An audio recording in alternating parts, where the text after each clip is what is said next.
Hello, this is Imabis. Now you know how to pronounce that. And today I have a mod spotlight for Just Blood Carts, my entry into the first randomized mod jam. So this is a mod for Minecraft Alpha 1.1.2 underscore 01 because they said any version, so I did any version. And this was the first version of Minecraft that I ever played. So I'm just going to load up my test world and mess around a bit, I guess. This world is also in the mod pack download if you do that. So, I guess I will start with the most basic feature, which is that minecarts can hold blood, which is why the mod is called Just Blood Carts. Actually, for randomized mod jam, you start with the name Just Blood Carts and then you have to write the mod. So, they get blood when they run over mobs. I have a debug stick here to spawn some mobs, so I can put a mob in the way of the minecart just before it goes here.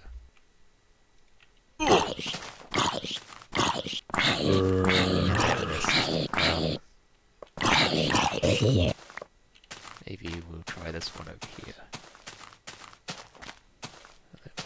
Oh, there's one over here that's set up anyway.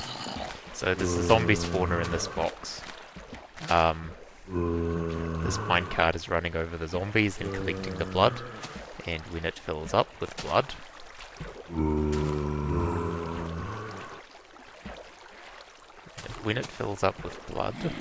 and goes down the slope, the blood falls out of the minecart, and it forms a block, and it flies into the air. And maybe I should not have this thing here just yet.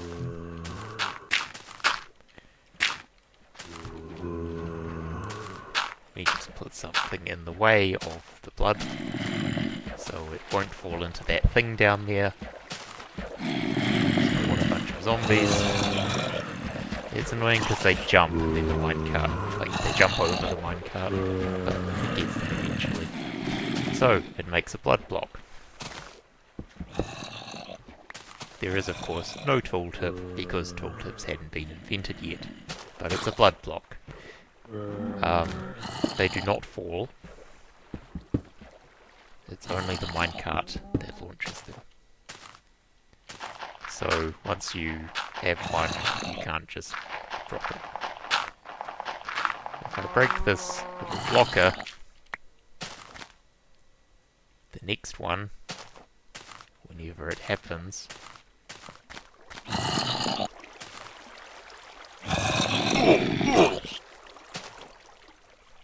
come on.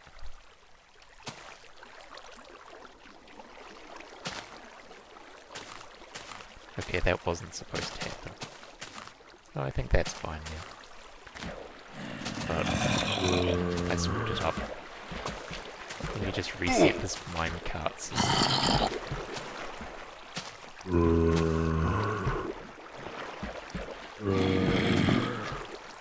Okay.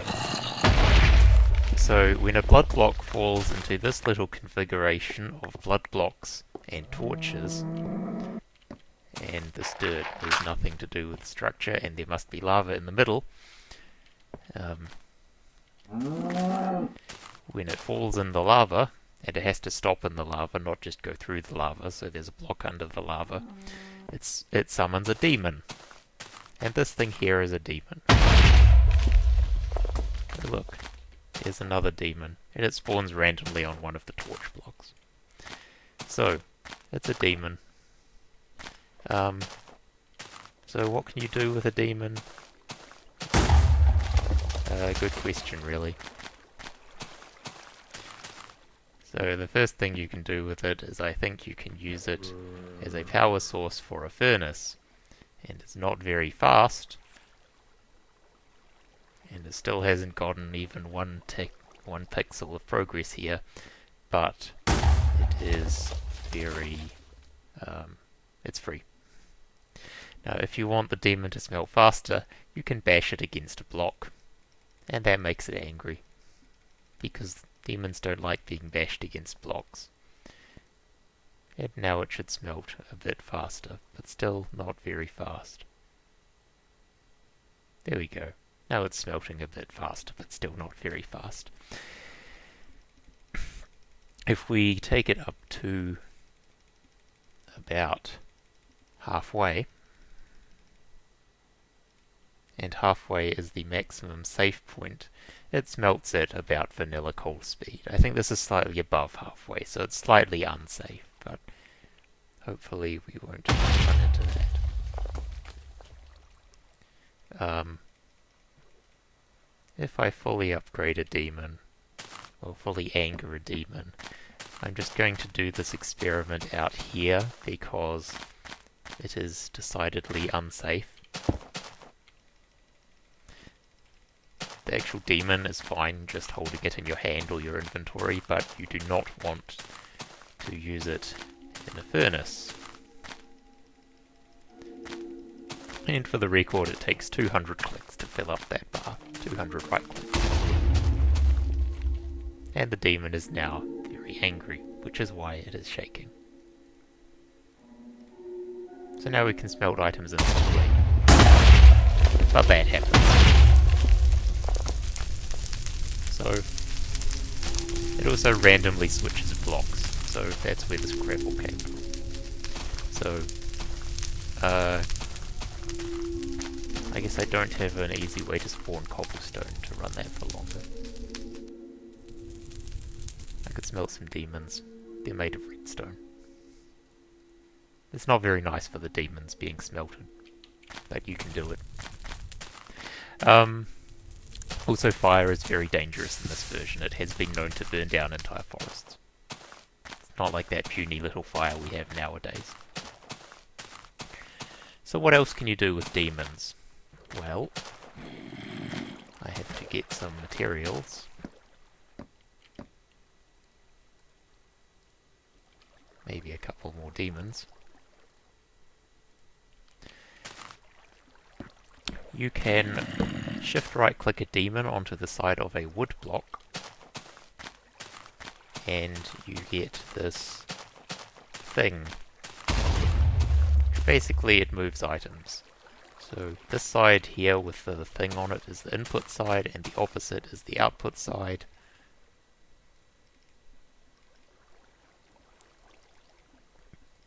And of course there is no fast crafting in this version. You can't drag to spread items around. So input, output, put some stuff in here. It gets moved over here. And they can also use furnaces and minecarts. And you can just break them with your bare hands, because I couldn't figure out how to get the tool breaking to work properly. You don't need an axe. Let me just debug stick it back to day.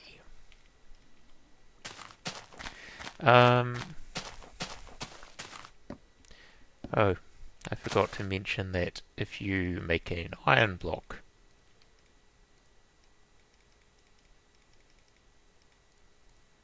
and you shift right click a demon onto an iron block, it gives you a mob spawner. And so fully angry demons like this one will always spawn creepers. Halfway angry demons will spawn hostile mobs other than creepers. And calm demons that you haven't bashed their head against at all will spawn passive mobs, like pigs and cows and sheep and chickens. In fact, that's all of them. The actual type is random, apart from those categories which you know based on the anger level. So this could give me any type of passive mob, and I won't know until it actually spawns. I got cows! So that's how I made this zombie spawn. Zombies are good for blood, but skeletons aren't. So I could have got skeletons and then I probably would have had to do it again. Just break the spawner and do it again and lose the iron block. You will also notice that this spawner has a blood block above it. That causes it to run even when no players are nearby. So that's how I have a good stock of demons. Speaking of demons, this thing is a demon on a torch.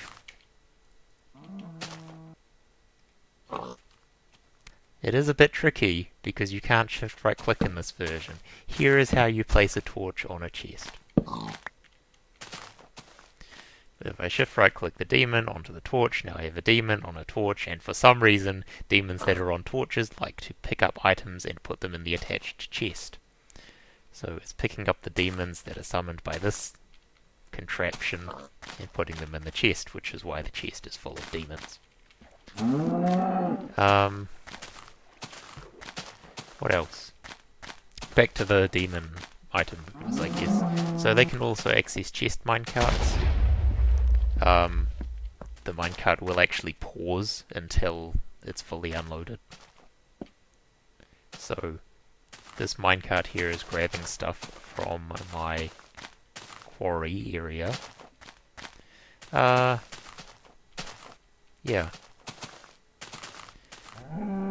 How do you make a quarry? So the quarry is what happens when you try to smelt an angry demon with an angry demon. Remember how I said that it randomly switches blocks around? Well, if you do 2 of them, sometimes the blocks end up in the output slot, and the area is also a whole lot bigger. So basically, like, every time it ticks, this furnace here picks like a random block in this whole area and switches it with another random block in this whole area, and sometimes it puts it in the output slot instead. They don't affect tile entities, so you can make them change to get the items out of the area. And then when the cart comes past, these blocks should get loaded in the cart, except I bet that a cow got in the way and stopped the cart. Maybe I should break that.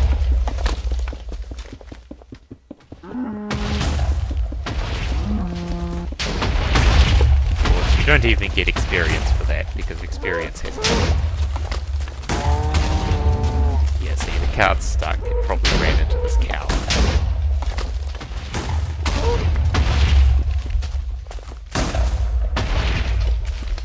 I'm just going to push it through the whole cycle until it resets. So now the cart has a bunch of blocks in it.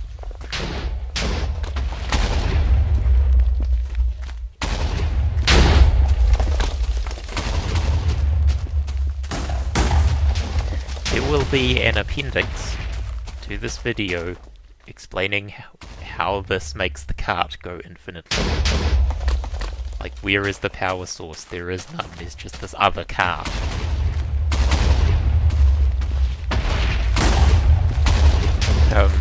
Here I'm using this item mover thing with a filter. So if you put a chest on top, it will only move items that match the filter. So all the dirt and gravel and cobblestone is going into this big, like, dump area for stuff I don't really care about. It's full of this. Everything else will stick in this chest, so I can see how much stuff I've got. So, turn that off. That's annoying, isn't it? Ooh.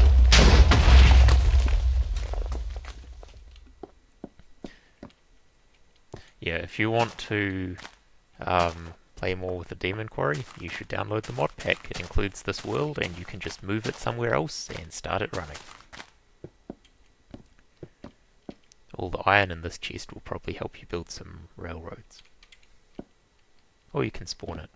If you set the debug stick to spawn items mode and shift right click, you get a bunch of stuff.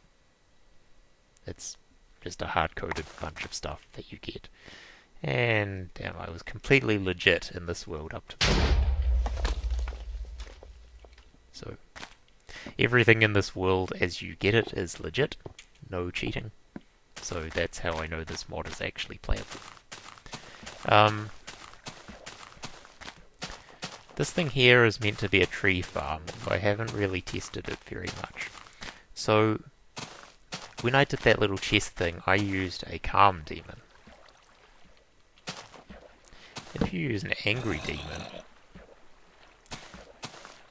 the angry demon will break a 3x3x3 in front of it because it's just that angry that it wants to smash things.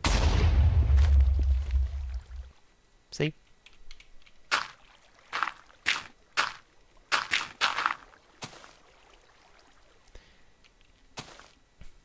And if you put a chest or a rail here, then that will not happen. It will only take the things from the chest.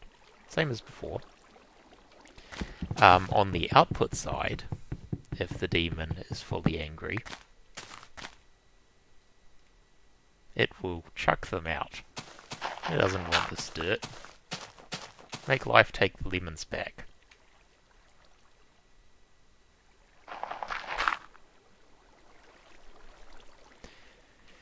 So I'm sure you can figure out something to do with this. So, for instance, you could use it to throw those blood blocks that you can't normally throw into the demon altar. And then you can have this chest full of blood blocks instead of a chest full of demons and letting the other ones despawn.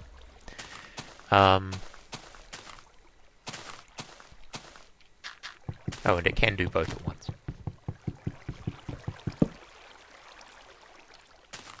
See, breaks the input blocks and throws them on the output. If you have a halfway angry demon, let's just do that. The halfway angry demon will it will break one block in front of it instead of 3x3x3, and it will throw items out instead of bullets. So let's get our wood to make the wooden cage thing, that I guess that is. It breaks the one block, not the ones next to it, and it throws it out as an item.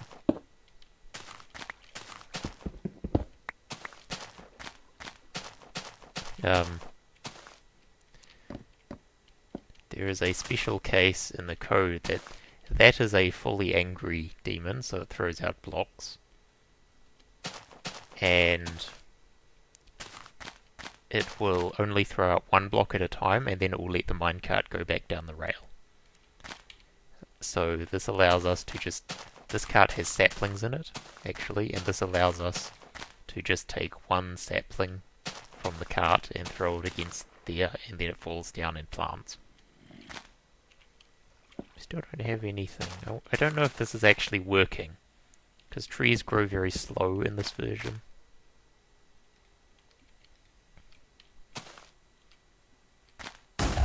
But it's supposed to be farming trees. I don't think this sapling has grown once since I set it up. Maybe this is too low.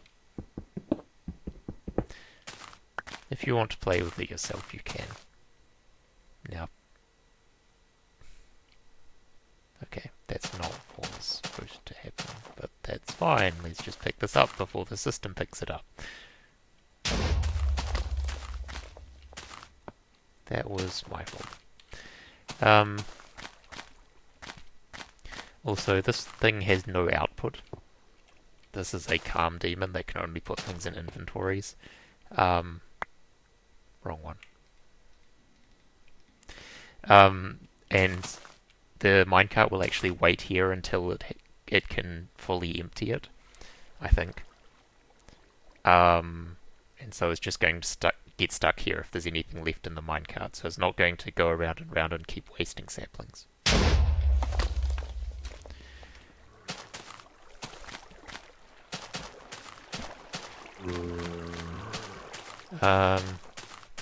Yeah, so I think that's about it for just blood carts. Okay.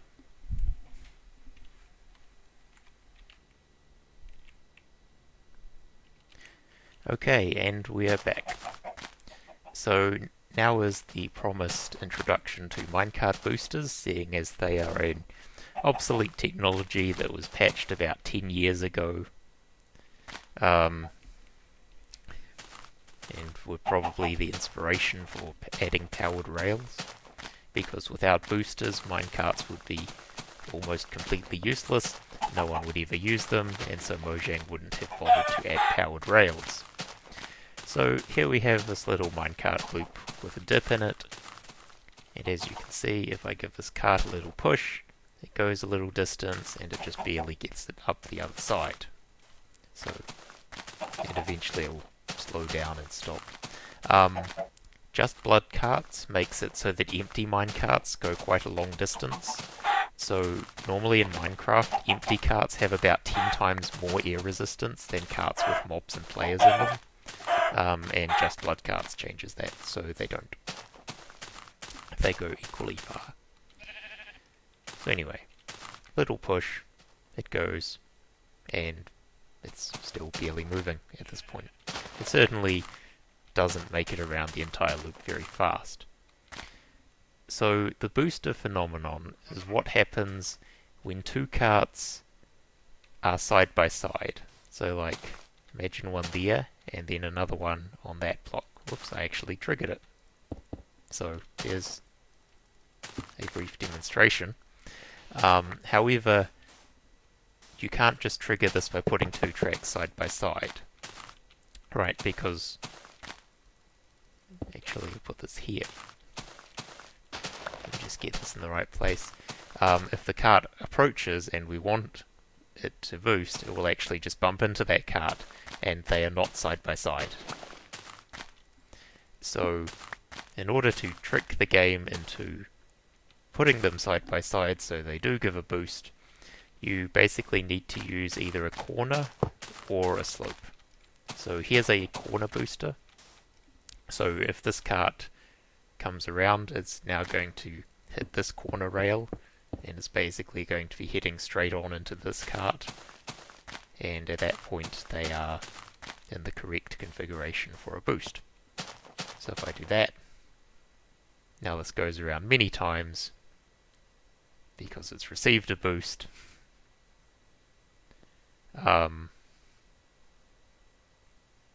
They can go very far on a single boost.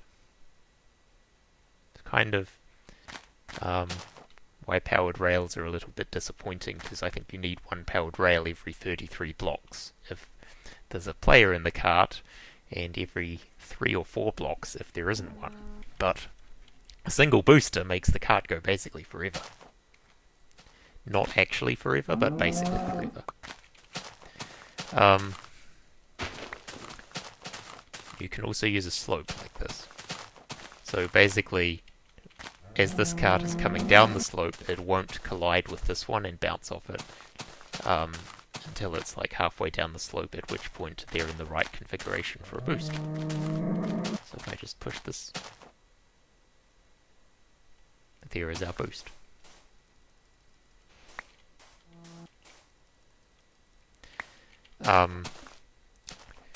Now, you notice that this side cart ends up off here, off this end of the track, and it's not really doing anything useful.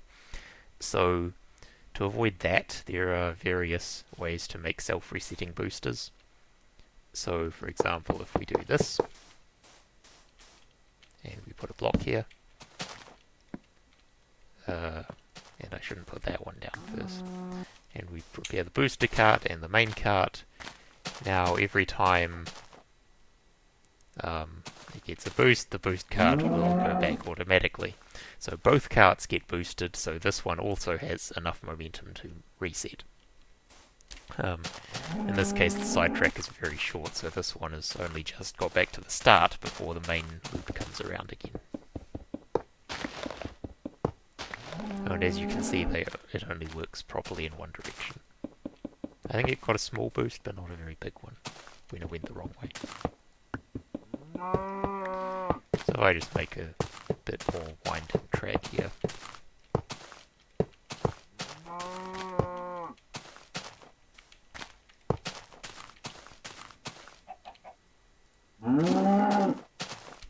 Out of the way, cow.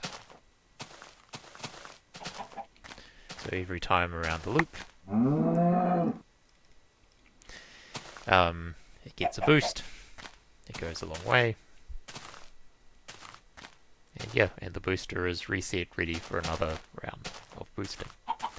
There are different configurations of boosters you can do, but this is the basic concept. Let's just stop this cart.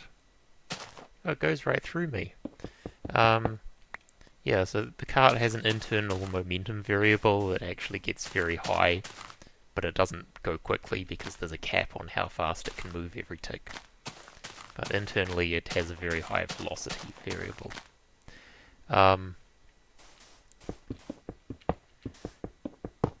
Just want to show you, I think probably the most popular way of resetting a booster in small space is this.